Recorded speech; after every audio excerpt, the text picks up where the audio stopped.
My name is Penelope Miller. I am 42 years old. I live with my husband in a large wooden house on the outskirts of Portland, Oregon. My life for nearly 2 decades has revolved around Ethan, the man everyone admires, a neurosurgeon, successful, calm, exemplary. To outsiders, I must have seemed like the happiest woman, a warm family, an ideal husband, a home anyone would dream of. But perhaps I had been lying to myself all along about that perfect picture. That morning, as the pale sunlight slipped through the curtains, I sat at the kitchen table, holding a steaming cup of tea. On the table was a simple white envelope with no return address, only my name written in delicate feminine handwriting. The envelope had been sitting there for 3 days. Every time I looked at it, unease crept into my heart, but I hadn't had the courage to open it. Something about it terrified me, as if inside was something that would tear apart everything I believed in. At last, I took a deep breath and tore open the thin paper. Instantly, a wave of luxurious perfume hit my nose, sweet, intense, haughty, and haunting. It wasn't a perfume I'd ever worn, nor a scent familiar in my home. A chill ran down my spine. "Hello, Penelope." The first line stood out clearly on the smooth paper. The handwriting was graceful but exuded a brazen confidence. "We've never met, but I know your husband very well. For more than a year, I've been with him during the times you believed he was busy with work." My heart felt like it stopped. I dropped the letter onto the table, my hands trembling. The teacup crashed onto the tile floor, shattering, hot liquid splashing against my legs. But I didn't feel a thing. My eyes stayed glued to the words, each letter like a blade carving into my mind. The stranger, her name was Camille, described meeting Ethan at a medical conference in Seattle 15 months ago. She detailed how he took off his wedding ring, smirked, and sat beside her at the bar of a luxury hotel. "I couldn't tear my eyes from the neat lines," Camille went on, in a taunting tone. Ethan had taken her to romantic resorts, the kinds of places I once dreamed we'd visit together when he promised we would someday. Every business trip, overnight shift, emergency surgery, it had all been a facade. I recalled the hospital's social media photos where Ethan worked. Camille was the striking blonde who often appeared next to him at events. I had seen her before, had smiled politely, had thought she was just a colleague, and now she was the one sending me the cruelest words of my life. Camille ended her letter with a sentence that felt like the final blow. "He doesn't deserve you, and he doesn't deserve me, but I think it's time you knew the truth." I sat frozen, the letter resting in my hand like a verdict. Outside the window, the wind rustled through the pines, their branches swaying, but they no longer seemed beautiful. Everything felt foreign, as if I were lost in my own life.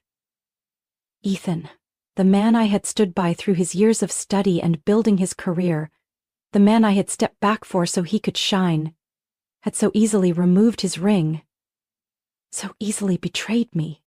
Memories flooded back, the nights he said he had to work, the phone screen that always locked when a message arrived, the faint, unfamiliar perfume on his coat, the gifts charged to his card that I had never received.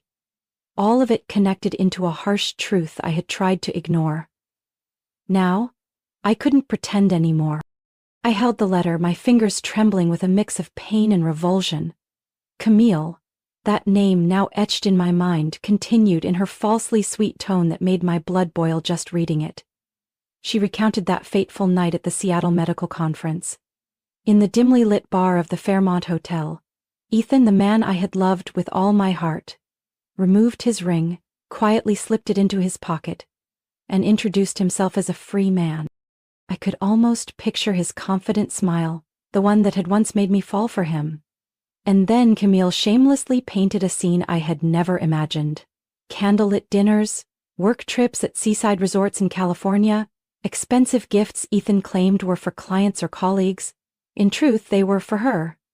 I read each line feeling as if every word slashed the cherished memories I once held dear. Camille didn't stop there. She added that Ethan often called me his perfect shadow. A wife who took care of everything, who sacrificed, but who no longer held any appeal. He told her I lived for the image of a perfect family, that I was so busy being his rock that I hadn't noticed the marriage had grown cold. At that my hand gripped the table edge until my knuckles turned white, but I forced myself to read on. I needed to know everything. Camille wrote that Ethan had sworn to her that after our 20th anniversary party, he would find the right moment to tell me about the divorce. That just a few more days, once everything was smooth, once Ethan was sure he wouldn't lose face in front of friends and colleagues, he would set us both free.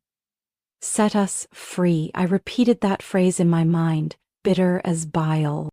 She added, I never intended to break up your family, Penelope. But I believe you deserve the truth.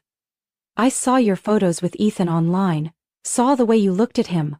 I know you love him, but he doesn't deserve you, and he doesn't deserve me. I hope you'll forgive me for choosing this way to tell you. Forgive? The person who shattered my heart wanted my forgiveness? I closed my eyes as 2 decades of marriage flashed past like a film on fast forward. The night he held me as I cried over infertility. The time he gripped my hand at my PhD ceremony. The holidays I meticulously planned to make him feel cherished. And now, all of it revealed as just a stage play, where I was the only one who didn't know my role.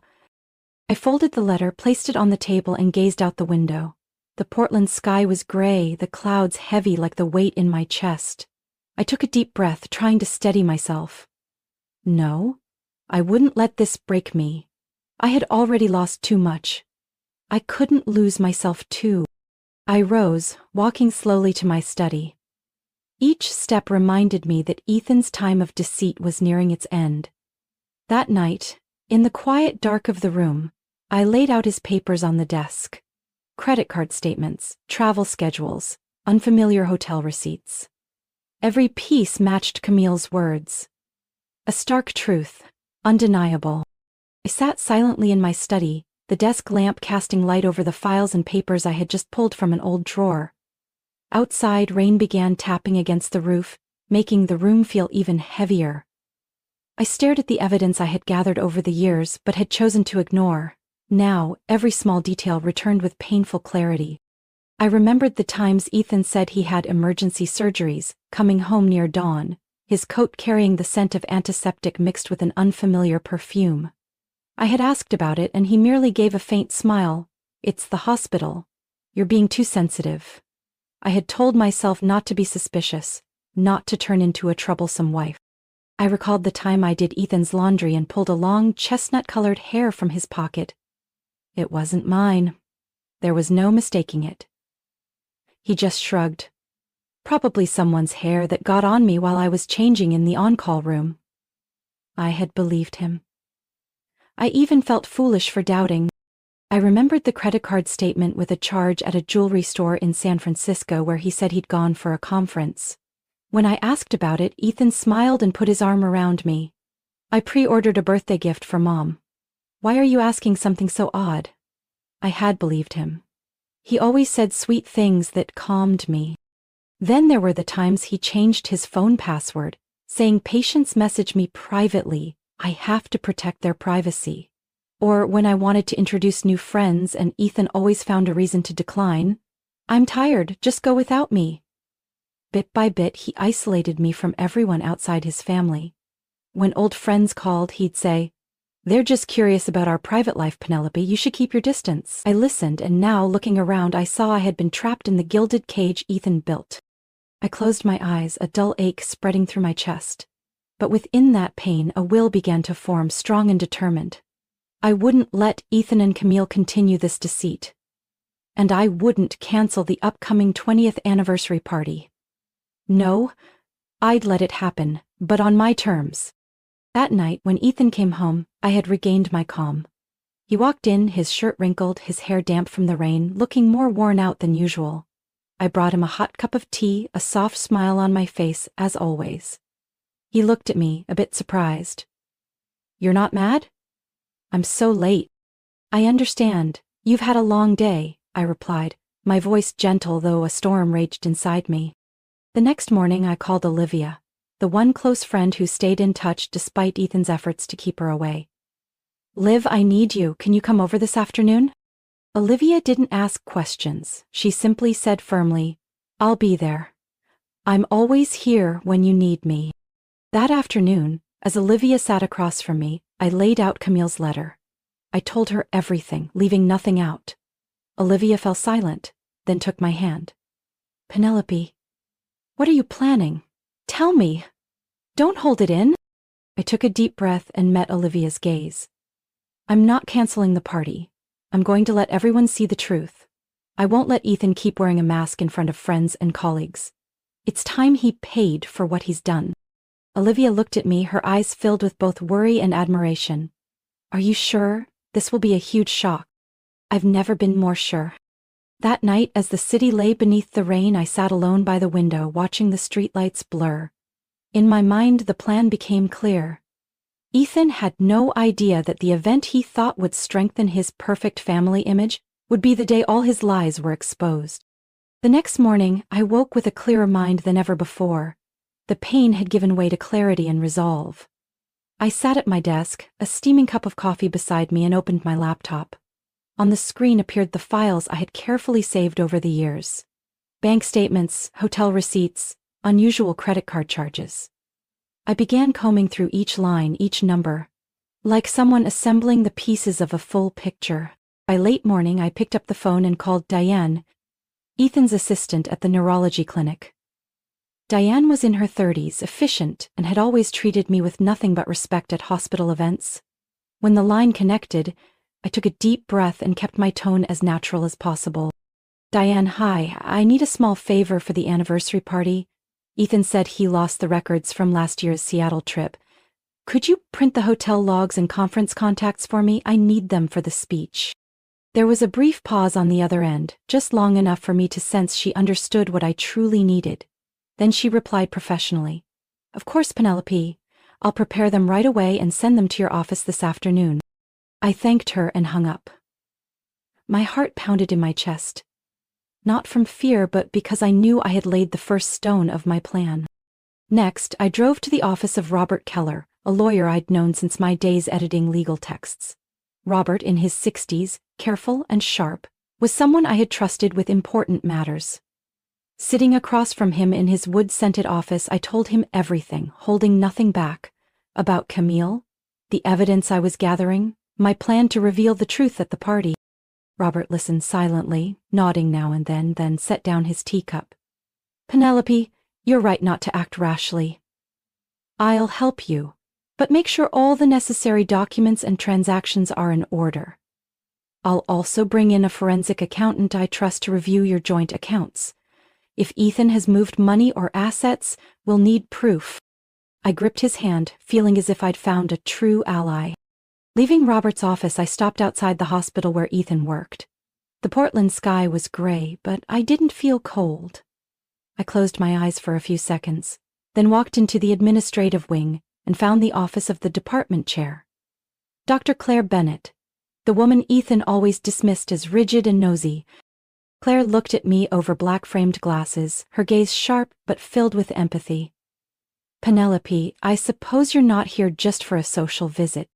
I placed a copy of Camille's letter on her desk, along with the printouts Diane had emailed. I need you to verify a few things for me, Claire, and I need you to be a witness to what's going to happen at the party. Claire skimmed the documents, her brow furrowing, I suspected for a long time. Camille, was getting too much favor from Ethan. But without proof, I couldn't act. If you need me to stand by you, I will. We looked at each other, no more words needed. My allies had grown beyond just one person. On the way home, I called Olivia, the friend I knew would never refuse me. Liv, everything's clear now. Do me a favor. At the party, record the whole thing, and if you can, bring along a photographer you trust. Olivia didn't ask why, she simply replied, Penelope, don't worry. I'll take care of it. That day, Portland greeted the dawn with a light rain, just enough to make the streets shimmer under car lights and add to the somber mood. I stood before the mirror, adjusting the deep blue dress Ethan had once chosen for me for a party. A wave of bitterness rose. But then I let out a gentle smile, the calmest I'd worn in years.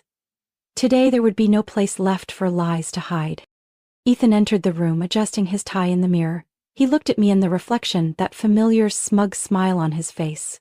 You look beautiful tonight, Penelope. I'm lucky to have you by my side. Thank you, it truly is a special day, I replied, my tone light, but my eyes no longer soft like before. That evening, the grand ballroom at the Hilton downtown glowed under crystal lights. Outside, luxury cars lined up one after another. Inside were more than 150 guests. Ethan's colleagues from the hospital, old friends of ours, relatives we hadn't seen in years. The room was filled with toasts and compliments for the couple everyone thought was perfect. Ethan shone like a star at the event. He shook hands with colleagues, clinked glasses with department heads, hugged old friends. His eyes sparkled with confidence, unaware he was stepping onto the very stage I had carefully prepared. Camille was there too, in a champagne-colored silk dress, always keeping just enough distance. But I could see the calculating look she gave Ethan. The party flowed with music and praise until I nodded gently to Olivia. The lights in the hall dimmed, leaving a soft glow on the podium. I stepped up, my heels steady on the silent floor. Thank you to all friends and family for being here tonight to celebrate with us, I began, my voice warm but clear. 20 years, a long journey. I once thought I was lucky to share with an honorable, loving husband. Ethan looked at me, briefly puzzled by the unfamiliar tone in my voice, but he kept a forced smile. But tonight, I don't just want to share joy, I want to share the truth. The truth about this marriage, about the man so many of you have trusted and admired. I gave the signal, the large screen behind me lit up. One by one appeared images, hotel receipts from Seattle, jewelry purchases with no recipient's name, bank statements showing money transfers to Camille. I heard stunned murmurs ripple through the crowd. Ethan froze, his face pale, his eyes panicked, searching for support but finding none. Camille turned, hurrying toward the exit, her shoulders trembling with shame and fear. I stood firm, my voice steady. This is the evidence of what has happened behind the facade of a marriage I once believed was solid. This is the truth I chose to reveal today, before everyone who once cherished us. The screen continued displaying documents, requests Ethan had secretly filed to change insurance beneficiaries, proposals to transfer our inheritance entirely to the hospital's charity, of course, without my consent. The whispers grew louder. I saw Claire Bennett in the crowd, her gaze filled with understanding and respect. Olivia quietly captured everything with the handheld camera, just as I had asked. Ethan stammered, "Penelope, This isn't what you think." I met his gaze, my eyes firm. "Not what I think. Ethan, this is what you did. You orchestrated all of it, and today is the day you face it." I removed my wedding ring and placed it on the podium. 20 years, long enough to see a person's true face. From now on, I am no longer the shadow beside you. Thank you, everyone, for listening. The party ends here. I turned and walked down. Glasses clattered. A few called out to me, but I didn't look back. The Portland night awaited me. A brand new version of myself, no longer bound by lies and pretense. I stepped off the podium, the hall's murmur crashing over me like a wave. No more toasts, no more polite laughter. Only whispers and the stunned eyes of more than 150 guests. Some avoided my gaze. Others watched each step I took, with admiration mingled with regret. Ethan still stood by the podium, eyes wide, mouth open but unable to speak. He looked at me as if hoping I'd come back and erase everything with a single word. But no, the act was over. At the edge of the hall, Camille had disappeared through the door, leaving behind the echo of her heels on the stone floor. Her dress was disheveled, her once perfect hair now a mess of panic. I didn't need to look to know she wouldn't dare return here again. I stopped in the middle of the hall, turned to face Ethan. The chandelier above cast light on his face, showing his pale, bewildered expression. A man once so confident, so proud, now looked like a crumbling statue. "Penelope, please, let me explain." His voice came out weak, trembling like the lies that had brought him to this day. I shook my head, my gaze steady and calm. "Ethan, there's nothing left to explain. You've lied too many times, and today you're the one who let it all come to light." I turned to the crowd, my voice clear. "Thank you to everyone who came and witnessed the truth. All related documents have been sent to my lawyer and the authorities. From this moment on, everything between Ethan and me will be resolved legally. I've authorized Robert Keller, and I trust he will fulfill his duty." A hush fell over the entire hall, only the sound of a glass breaking somewhere and whispers, "Unbelievable. Someone like Ethan." I removed the wedding ring from my finger, the diamonds sparkling under the light like a reminder of the past 20 years. Years I sacrificed, waited, and convinced myself I was happy. I placed the ring on a nearby table, a gentle but resolute gesture. "This is my final farewell, Ethan. 20 years, long enough to see the truth. From now on, I'll live for myself." I turned and walked away without looking back. Everything behind me blurred into sighs and endless murmurs. Olivia quickly followed, her eyes filled with compassion and admiration. "Penelope, are you okay?" "Better than ever," I replied, my voice soft but firm. "More than 20 years, and today is the first time I've felt this light." We stepped out of the hotel. The Portland night air was cool, the rain had stopped at some point, leaving the street glistening under the streetlights. I lifted my head, took a deep breath of the fresh air, feeling my chest no longer heavy for the first time. From afar, I heard music drifting from a small cafe across the street, a familiar jazz tune I once loved but had forgotten in the rush of married life. "Where do you want to go now?" Olivia asked, gently holding my arm. I smiled. "Somewhere I can listen to music, have a warm cup of tea, and start thinking about a new life." We turned down a small street, leaving behind the sparkling lights of the Hilton Hotel, where Ethan still stood, along with the echoes of the truth that had just been revealed. In the days after the party, Portland seemed to take on a new look in my eyes. It was the same city, the brick streets damp after rain, the maple trees rustling in the breeze. But everything felt clearer, easier to breathe. I no longer woke up with a weight on my chest, no longer played the role of the devoted wife in a play I no longer believed in. That first morning after Ethan had moved out, I stood on the porch, filling my lungs with the crisp autumn air. Sunlight filtered through the leaves, shining down on the steps, where I once sat for hours just waiting for him to come home. Now, I waited for no one. And that feeling, that freedom, brought an incredible sense of peace. I began to tidy up the house, not to forget but to reclaim the space that was always mine. The wedding photos, the keepsakes that once hurt to see, were carefully wrapped and stored in a box. I didn't throw them away, didn't act out of anger. I simply put them away, like closing a chapter of a book I had finished reading. Robert Keller called often to update me on the divorce proceedings. Each time I heard his steady voice on the line, I felt more sure I was on the right path. Robert said my file had been fully submitted, and Ethan, though silent, had accepted all the terms we proposed. I no longer cared what Ethan thought or said. I didn't wonder about Camille after that night either. To me, they were characters who had exited my life as the curtain fell. Now, I wanted to focus on Penelope, the person I had neglected for 20 years. I returned to my passion for writing, something I had set aside. Late at night, instead of waiting for Ethan's calls about long shifts, I sat by the window, typing away on my old laptop. My words flowed more freely than ever, as if long-held emotions were finally set free. I wrote about women finding themselves, about the courage to break invisible chains, about rebirth after heartbreak.